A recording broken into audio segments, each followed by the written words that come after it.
What's up guys, YST here and welcome back to another Raid Shadow Legends video. And joined by me today, the one and only, the new Fusion champion called Nub Raids is here. How's it going, man? It's good. It's good. Yeah, I'm delighted to be on. I watched some of your live arena stream last night. You were muted though, because I was trying to sleep, exhausted from a new puppy. Oh my god, you can't see. There's bite marks on my hands, and it's fun. But I watched some of it. I'm really enjoying live arena, and I'm Yeah. ready to talk about it today. Yeah, I've actually got my Lucky the Irish with the avatar, Shamrock, Oh, just for you. Look at that. I'm using that one as well. Yeah. I have to, right? I said it yesterday. I was like, I need the Luck of the Irish with Nubs in this live arena because there are some tanky teams out there that I was not ready for. But Yeah. in terms of like this video, guys, we're actually going to do a two-part series where in today's video, we'll break down some of the meta top nukers that we feel will really shine in the new feature of the live arena. And then over on Nub's channel, we'll be breaking down some more support roles in a very similar format. So make sure you guys head into the description below, drop a sub and check out that video. It will be a lot of fun. I'm actually really interested to know what kind of champions you're looking out for. But yeah, so just before we get into this, we know that the live arena is in a beta mode at the moment, so not all players have access to it. But from your playtesting so far, how have you been finding it? Just as a feature and how much time you've been enjoying it and stuff? Yeah, I've actually, to be honest, been having a really good time. I find it so much more fun and engaging than both Tag and Classic Arena pretty much put together. Actually getting to play against people in real time, the draft phase, that's all been really cool. The fights are very tough because it's the most active arena players are in right now. So there's a lot of really good players. So like and that's a good sign, I think, as well, that even though I'm not winning all of them, I think I'm only like 57 or 58% win rate or something. Yeah, I think even mine's like that as well.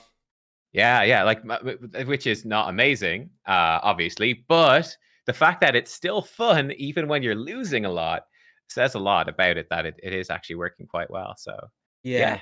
So all right, quick fire question. What do you think is the one downside you faced so far in terms of it? I will say, for me, the biggest downside is that obviously, this is it's a pay to win game. So you go in and you play against someone that's a bigger whale than you're gonna probably lose. I think it'd be kind of, that obviously would never do it, but it'd be kind of cool if it showed you like how long someone's been playing for, how much they'd spent, so you could be like, oh wow, damn, that guy who's been playing for less time and spent like less money, he just kicked my ass. That's actually really impressive. Or when you get wrecked by some dude that spent 20 grand on the game, you're like, you know what? Okay, that loss doesn't bother me so much anymore as to when you think it's actually your fault. So yeah. No, How about you? I'm in the same boat. I feel like for me anyway, I couldn't take my eyes off it. Like I was doing a live stream yesterday and I've not had as that much fun in a long time in terms of like arena and stuff.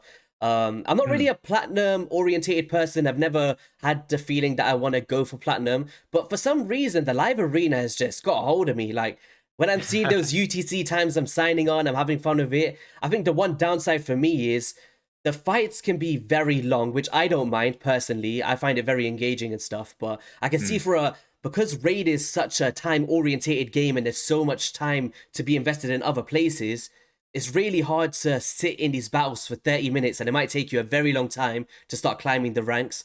So I think that's one downside, I think, from a community standpoint. But on a personal basis, I don't mind it. I like this one-on-one combat and just because it reminds me of games I used to play back in the day. Like I used to play like some Yu-Gi-Oh games and turn-based live action. And it kind of just brings that back for me in a sense, in like an old school way. So kind of like a Tekken vibe. I love it. Hopefully this video might help people like just go in with a bunch of nukers and just speed team, be like, you know what, I'm just gonna win or lose really quickly. Just maximum nuke. I've done that a few times. I've been like, let's just go hard. So yeah. So okay, in terms of these nukers, do you want to kick us off here with these are not going to be in any kind of order, guys, like worst to best or anything like that. But do you want to kick us off with like the first champion that we've got written down here? Yes, so we came up with the list together. The first is Leorius, who's one of your absolute fave champions. I don't have him. I fought him a few times and he's a pain.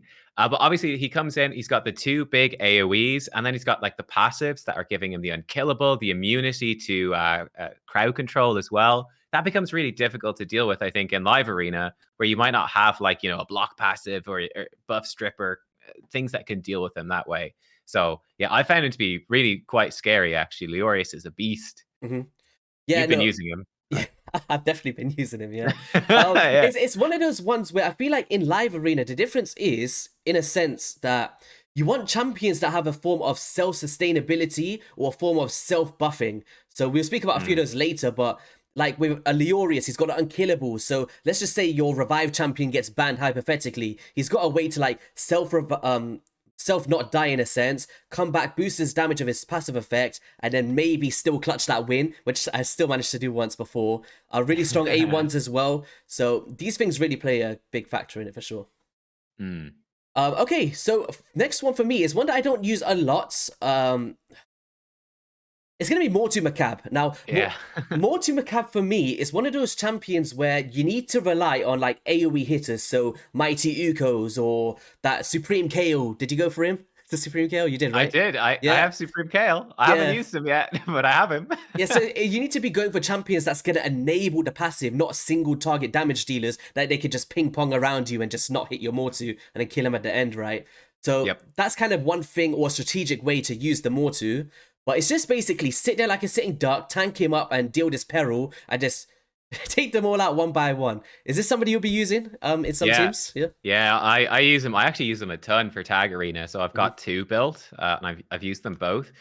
My most embarrassing, I've had two very embarrassing losses so far in Live Arena. The most embarrassing one was actually against the Leorius, and I brought in two Mortus, and I quickly realized in the fight that this guy could just use his A1s and he could just kill us one by one. And the two Mortus were sat there going, we're never going to get hit until the very end. So I just had to leave. I left in embarrassment. I was like, okay, whoops. But he's very good against champs like Uko, Mighty Uko, who always AoEs no matter what. That's where the ban phase is very important as well, right? Because you might see a Mighty, like somebody like a Mighty Uko is so annoying to face, but if you know that you're going to go for a Mortu Macaab, you might want to just leave that champion on the table so you can force him to use those AoEs, right? So yeah, exactly. It's fun. All right, who's next up here? Next up is Baron. Oof. Of course, the man himself, the big sky piercer, massive nukes. There he is. But yeah, look, I mean, this is one of the biggest nukers in the game. Terrifying. Sky piercer is just going to destroy people. So yep, super powerful. He's a little bit difficult to use, right? He doesn't give himself increased attack, but even without, he can still hit hard enough, and he's very difficult to keep alive as well. But like, if you do get him alive and he gets that move off, you can just wipe the enemy team in one shot. Yeah, maybe pairing him with someone like an Ursaga or a Necra if you're one of those lucky people out there to have them. This is kind of opens up that role to be able to use a Baron. But yeah, man, these champions like this are going to get banned anyway, so you probably won't get any use for them anyway. But okay. Oh, man. Well, I tell you, like, I had dudes come in just go like Necret, Baron Georgid, and I was like, okay, great. Oh, yeah, here we go. I've definitely been smacked up sometimes, and I'm just like, nah, it's not good. All right, so one that's actually like, I knew the impact of her, but I didn't realize how impactful she was until last night, and I got absolutely shredded. She's from the Shadowkin, my favorite faction, and it's going to be Harima, one that I don't have. And this chick, her passive, right? Yep. It's so good. It's so good. I don't know, like, the way she was, like, ramping up her stats and the defense, she was so hard to kill, yet she smacked like an absolute truck. Like, I thought, I can survive this. I got Pythion passives and Duchess, and she just came through and just wiped out everybody. Do you use Harima in your teams? Dude, I wish I could use her. I don't have her. I wish I had her. She's ridiculously good. It's interesting. I think for like some like Plat Arena stuff, like they just build her mega tank and they don't give her any damage just to survive and keep the passive going. But like for Live Arena, I think that you build her to nuke and she comes in, she disables a lot of the nukers from doing their job properly. Like the Barons and Georgids get nerfed by the passive. The demon spawn like Candy get nerfed by the passive, and she hits so hard. She scales up as well, her defense, and smacks. Harima. I want one so badly. Yes, I think badly. I do now as well. This provoked definitely like you'd think only from the demon spawn faction and stuff, right? But loads of the champions are from the demon spawn. Like she was locking out my Duchess and my Candraphons, and these are like my best champions on my account. So I really couldn't do anything with this. Yeah, crazy, man. All right, who we got next? Next up, Demon Spawn. Actually, speaking of, it's Hephraak, who I have Yes. actually used a little bit. Okay. I still need to pull a soul for him though. Yes. It feels bad running a nuker without those 2-star awakenings at least. But yeah, so Hephraak, he comes in, gives himself increased attack and crit rate, which is nice, and then he's got a massive AoE nuke on his A2, which you can also proc for free if one of your team dies. So he's a pretty great one actually to run in Stone Skin. He can survive those initial hits, buffs himself up and goes. So he's quite easy to fit into different teams. He could go in a speed team. He can go on a go second team if it's in Stone Skin. If they accidentally kill one of your champs, he can wipe them out.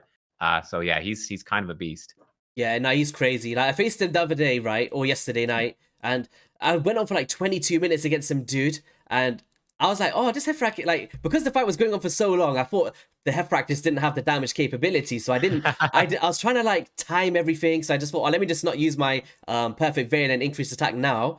I left everybody naked and he went boom, bang, and luckily he didn't have a blessing, because if he did, I would have got soul reaped. So the blessing's definitely very impactful. We could have won that one, but got a victory. Got a victory. Okay, next up, the Nutcracker himself. Oh, this guy's my nemesis. I hate this dude.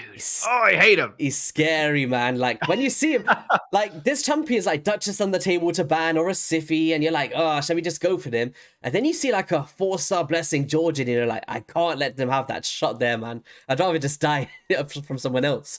But the way his damage multipliers, the extra turn mechanics from killing an enemy, he goes into this cycle, he does AoEs, he is an absolute beast of a champion. And probably one of my most wanted nukers now, since I've been on the other side of him. Yeah, like, yeah, 100%. Like, in terms of just attack nukers, he's the scariest one. Like, he hits so hard, he can ignore Stone Skin. That really messes me up, because, like, I've got a bunch of champs in Stone Skin, but they don't have reaction. He just swoops in and, Ultimate Death Knight. I've switched into reaction this morning. I changed him because I had him get one shot by a Georgid. And I was like, yeah, okay, great. So now he's in 2 pieces of reaction to try survive. But this guy, he's terrifying. He hits so hard. And multiple times I've had people come in and be like, yeah, Necret, Georgid, Baron. It's like, how do you want to die? It's your choice. Do you want 2 of those guys nuking you, or do you want one of those 2 protected by Necret? Enjoy, plus my Duchess and etc. etc. He's coming for you. Trying to headbutt you. He's coming. Oh yeah, this guy. He's my nemesis. All right. Enemy. Who's the next one we got here? Next up is Candraphon. Ooh, Candy, my favorite. El Clasico. Yeah, I've been using him a lot. I got this guy from the Guaranteed. Thanks for that raid. I really needed that one.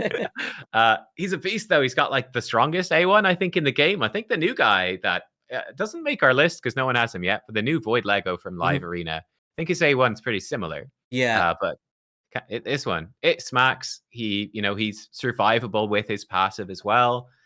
I'm sad I don't have a Duchess to go with him. That would be so nice, right? I think Duchess Candy picked together is such a strong combo. Yeah. Because Candy's weakness is going to be Duchess because he can weak hit Duchess. But you pick them together when you're in gold live arena. You pick these 2 together. The enemy can't take the Duchess. They're probably going to ban Duchess most likely in that situation. But that leaves you open to other picks too. Yeah, he's very good. Very, very good. Yeah, no, he's probably my favorite nuker on my account for live arena because, like I was saying earlier, guys, it's very important to have champions that can do self ways of buffing. So he puts perfect veil in himself, damage mitigation, increased attack, increased crit damage, increased speed. He's got passive effects to increase some values again. He's got an attack aura in arena battles. So if you know you're going to get outspared, just add to his damage, right? He's going to be tanky with all of his passives and whatever else you're bringing in. AoE damage, one of the strongest hitting A1s in the game. He's very, very strong for live arena. And like, I'm just going to quickly show, not to flex, but...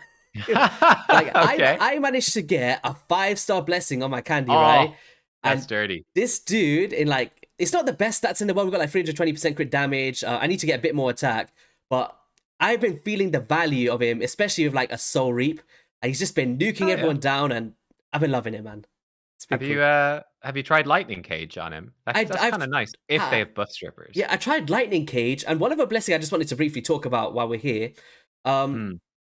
Yesterday on stream, like we was trying it, and he's my only champion that's worthy in arena for it. And I did try Life Harvest, and I think that this is the single-handedly the best for live arena, and I think we'll be seeing this a lot in this game Because Yeah. if you think about live arena, people are going in there with multi-revive champions, Siphies, Duchess, Pythions, you name it. But if you could start with a high star blessing to destroy that max HP, in those longer battles, you'll get in that rhythm of being able to find that pocket and get the nukes off. So I tried this yesterday. It was really, really strong, man. But you just lose a lot of attack values. But which one was you saying? Yeah. Which one was you saying there again? Sorry, the just the lightning cage. Just to protect his buffs. Oh, yeah, so protecting he can, like, the buffs. Yeah. Yeah, stay in the veil, keep increased attack on, that sort of thing. This could be a good one. I might try this one out. I think I did it in Yeah. classic, and then I just like the Soul Reap a bit more. I like. Do you when they come out, I need to go. Yeah, I know. Yeah. Go for the kill. Yeah. Okay. Next up here, we're gonna go into one from the Undead Hordes. Some people call him Avatar. I'm not sure about you, but some people call him Rotos, the Lost Groom. This dude is absolutely amazing. The way that he can go through with the Fated Destruction and the Vitality Plunder, deals so much damage, leads into some block revives, extra turn mechanics. Yeah. He's just an absolute god tier champion for live arena. Will you be using? Have you got Rotos on your account? No, I wish I did.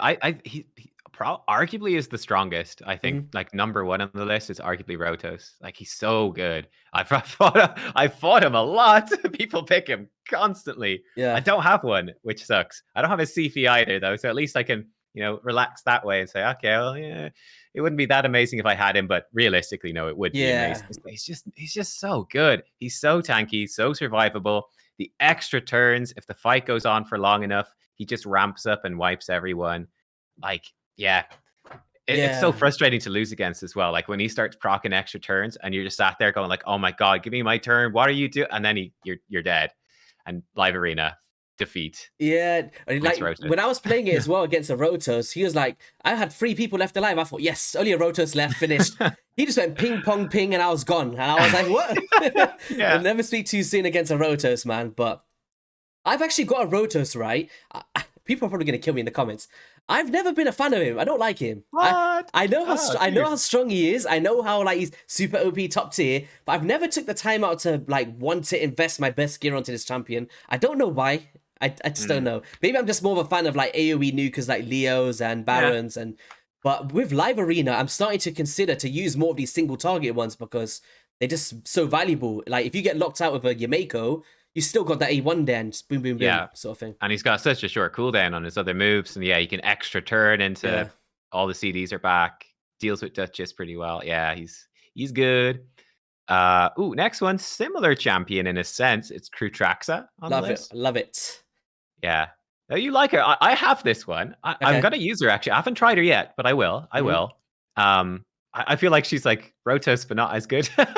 But I mean, she's got the extra turn, right? Big smack on her A2, and then she's got a ton of ignore defense with a quad hitter A1. So just really, really big single target damage.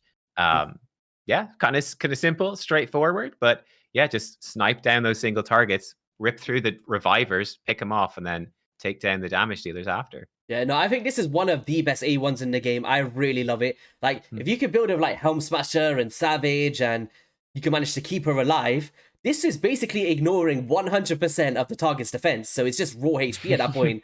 And if you just build her in the right stats, you'll be literally killing anyone. Like, think about leading with this, boom, extra turn, snipe. You can snipe 2 people in one go, but the downside is, once again, trying to keep her alive, right? So has to be in the right synergy. Yeah. Yes. Okay, next up, one that I'm dying for now because I've got the counterpart.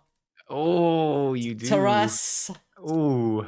Taras the Fierce, he's an absolute beast. I still don't know exactly what he does. I just know that he can smack.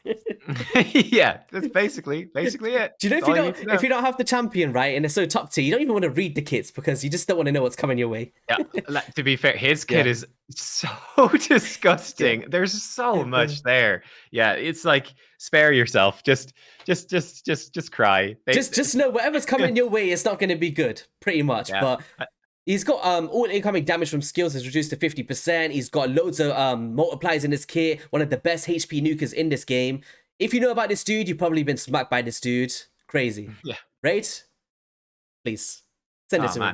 I have not run into anyone picking. I've run into a couple of people picking Marishka. Oh, there he is. You got him. I tried it. There he is. I tried it. I haven't run into any Taras yet, which has been nice because he's terrifying. But yeah, I saw Scratch was doing what, like Sifi Rotos, Taras Marishka, and what was it, like Duchess or something, or Oh Necret? god. And it's like, oh my god, please, please no, I've seen a few please. people try to use terrorist. I just never gave them the shot, to be honest. As far as I know. All All right. right. Next on the list, we've got a couple of defensive guys. Soulless, Mm-hmm. actually. This is interesting. All right, do you want to cover this one? Because I actually haven't used him, Yeah, whereas the so next one I have. I don't have a Soulless personally, but I'm starting to Okay. think like more of these defensive-based nukers are going to start coming into fruition because we'll actually speak about a few in a second as well. But I know that my good friend Smiley is a big fan of Soulless in his main Platinum Arena team, right? So I know that Okay. he holds a lot of value in that regard with his damage multipliers, but he's able to place provoke, right? And he's so tanky. And when you can have such a tanky damage dealer, I feel like he's just going to have some niche value. I don't think it's someone that people will be looking to ban. And he can be someone that you can Yeah. throw in there, built very well, and just bank on him not being banned pretty much, right? And he's still going to do a big job for you. So I think he's just somebody as like maybe your second nuker, just have on the sideline, just to purely know he won't get banned, in a sense. But Yeah, makes sense. I think I think he'll get some use from players, 100%. Yeah, I did fight against one, and actually the thing that was a problem for me was that he actually was built with accuracy, and I didn't have enough polymorph blessings, and he buff stripped me. He buff stripped off stone skin on a couple of guys, then he was provoking people, and yeah, it messed me up. I lost that fight in the end because of his crowd control, basically. Yeah. So yeah, he's actually very solid. Very solid nice champ. little crowd control nuker. I actually would love a Soulless, to be fair. I would love one. Yeah, I build him for Hydra, but he would still potentially come into to Yeah. live arena as well, for sure. The next one on the list, I'll go with this one because I've used him a ton. Actually, is Staltus. Yes. Another guaranteed legendary, my boys. But Staltus very solid defensive nuker. The thing I really like about him, he provides his own increased defense on his A3, and he has 2 AoE nukes, so it's a lot of damage coming out. He hits really hard. And he's self-buffing, right? Which is very valuable if you're not able to bring in an increased defense from other people. That's just, it means he's doing 60% more damage, basically. Yeah, so he smacks, hits real hard. Simple enough, really. And I think one nice thing we haven't mentioned, but in terms of blessings, right? Polymorph, right? A defensive nuker, polymorph gives you a bunch of defense, and then you start messing up the enemy team with their debuffs. Like, that's so valuable. Yeah. More valuable, I think, than the attack-based blessings. It's just such a pain right now because polymorph is OP. So that's something that's really, really a benefit for these types of champs as well. Yeah, 100%. Like, I've been definitely smacked by this dude multiple times with this. The stun throws me off every time. I always forget he does that. he throws out like that crazy dragon, and it's like, oh my god, Draco's coming. And then you just get stunned. It's pretty cool. All right. Next up is going to be. It's a weird one. This one. Now, Cupidas is like very, very strong, right? But always counterattacks when Venus is on the same team. So if somebody manages to ban your Venus, I don't know. Yeah. It's the value is still going to be very strong in terms of the damage, but this bit here. It sort of forces them to ban Venus, doesn't it? Right, which could have some value. You could get other really high value picks in. As well. That's what I was thinking. I was thinking of the strategic value. Like if you just put them in, if you've got the luxury of having them, which I don't.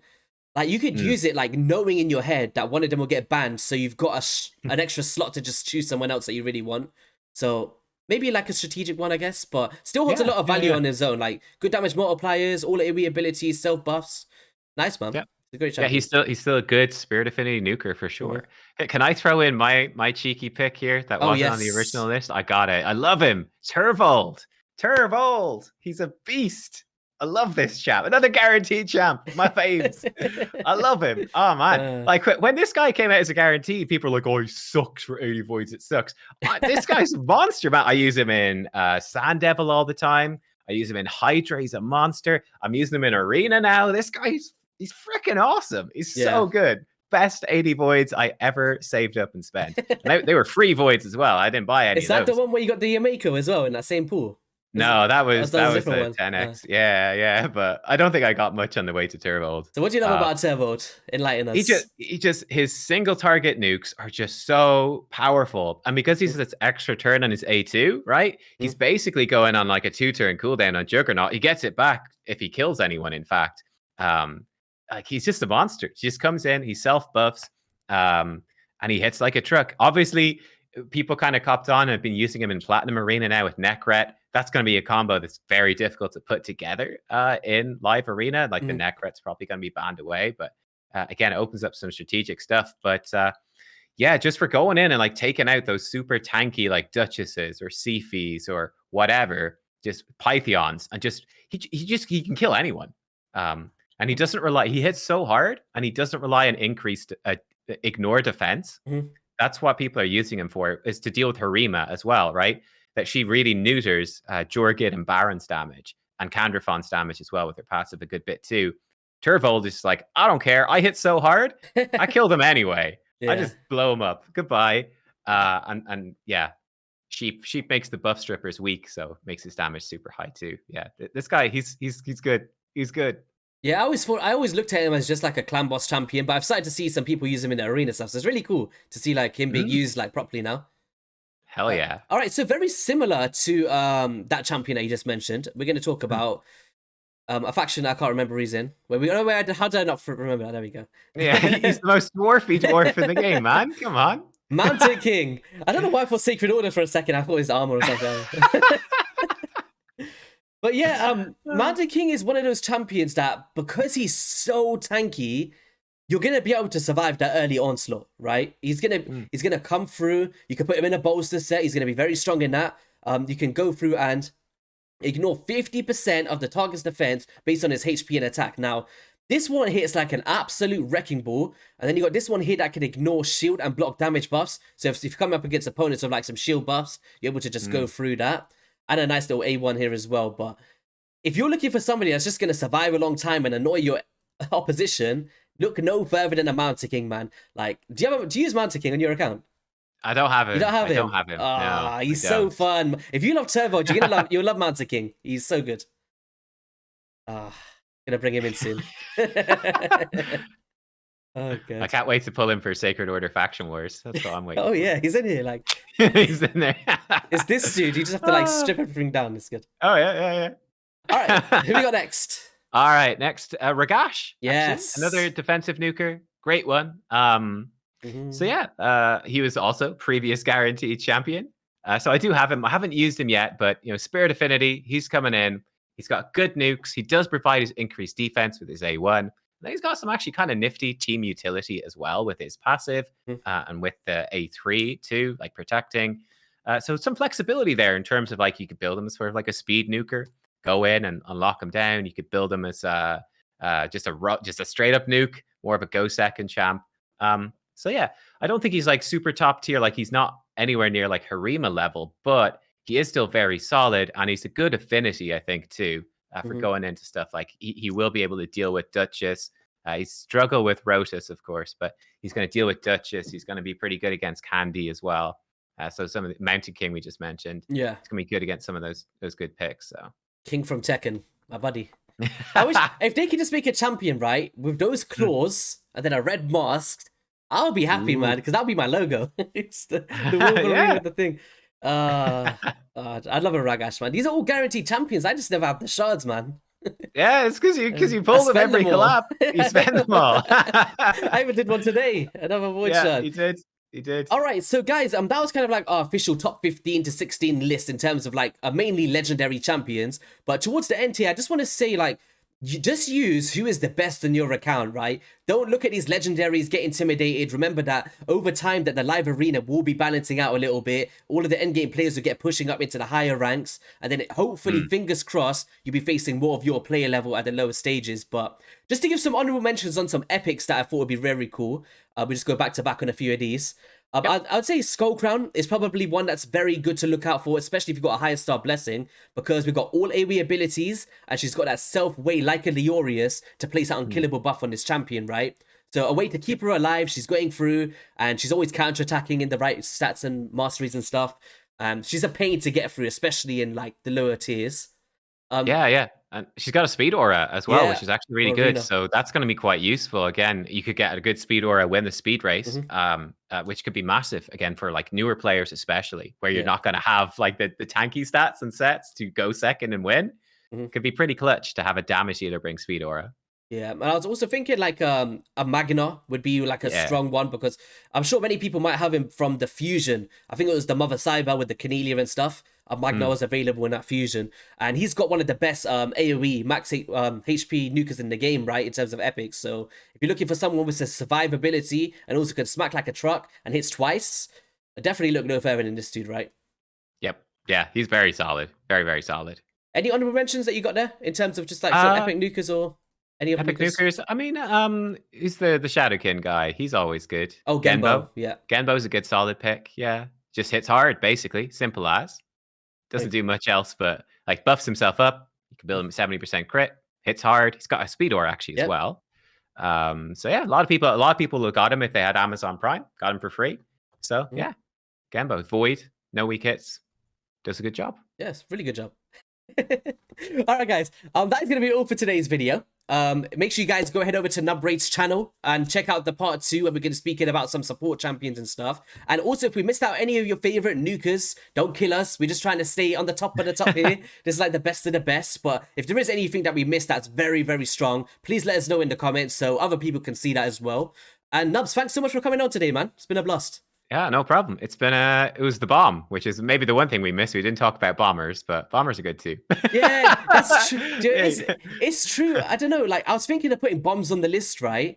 But I feel like people like just to throw this in at the end. To be fair, like guys to Gleebles, who's that one? War Mothers, all of these champions. Shazar. Lord Shazar, Nishak, Vermin Lords. They're all very strong, but it's based on like debuff placement more than the nuke themselves. If that makes sense. Yeah, there's downsides. Yeah, exactly. They're not nukers in the strictest term. Yeah, sure. but you are right though. Like if you can ramp them up with attack, you can get through Stone Skin, the way they can place those bombs, and they are very, very impactful. But in terms of like raw damage, if that's what you're looking for, bombs isn't that way to go, right? I guess. Yeah. But yeah, very, very valuable, and it's something that I'll be using. Probably someone like Gaius or Nishak, Vermin Lord will be the two that I'll be focusing on mainly because I already built them up pretty well.